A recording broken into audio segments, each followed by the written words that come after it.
বন্ধুরা, দেখবো এবার তোমার আগামী দিনে লাভ লাইফে কি ঘটতে পারে। আগামী দিনে লাভ লাইফে কি এনার্জি আসছে, কি ঘটতে পারে দেখি। মাথায় রেখো, এটা কিন্তু কালেকটিভ জেনারেল রিডিং। ওকে, দুটো পরিস্থিতি এসছে আমার কাছে, দুটো বাঞ্চে দুটো পরিস্থিতি আছে। আমি এটাকে ফার্স্ট সিচুয়েশন পাইল 1 আর এটাকে পাইল 2 করছি।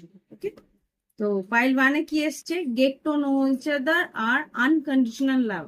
তোমরা দুজন দুজনকে বুঝতে শিখবে, দুজন দুজনকে জানতে শিখবে, দুজন দুজনের সম্বন্ধে জানতে পারবে।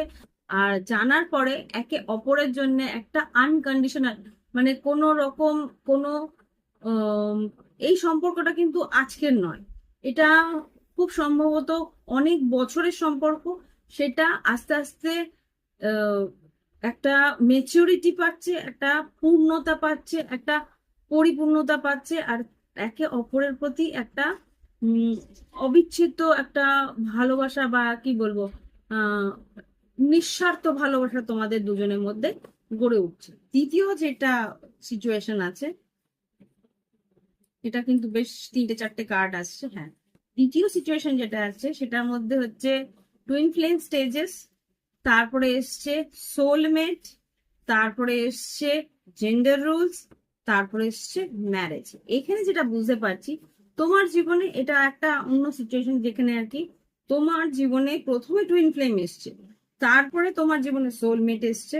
এখানে তোমার মধ্যে একটা তারতম্য এসছে যে কার সঙ্গে সম্পর্কটা তুমি, এই দুটো সম্পর্ককে, দুজনের সঙ্গে আলাদা সম্পর্ক, তো এই দুটো সম্পর্কের মধ্যে তুমি না তারতম্য করতে চেষ্টা করছো যে কোন সম্পর্কটা বেশি ভালো, বা কোন সম্পর্কের মধ্যে আমি বেশি স্টেবিলিটি পেয়েছি বা কমিটমেন্ট পেয়েছি। তোমার কাছে মনে হচ্ছে যে সোলমেট কানেকশনটাতেই কিন্তু আমি স্টেবিলিটি বা কমিটমেন্ট পাবো। এটা অফকোর্স সত্যি যে সোলমেট কানেকশনে কমিটমেন্ট পাওয়া যায়, কিন্তু এই যে টুইন ফ্লেম স্টেজ, এই কিন্তু তোমাকে এই পরিস্থিতিতে সোলমেটের সঙ্গে থাকার মতন স্থায়িত্ব, বা সোলমেটের সঙ্গে থাকার মতন দৃঢ়তা শিখিয়ে গেছে। ওকে, তো এই হচ্ছে গিয়ে রিডিং। ভালো লাগলে অবশ্যই লাইক দিও, কমেন্ট করো। Thank you for watching my video. Bye by.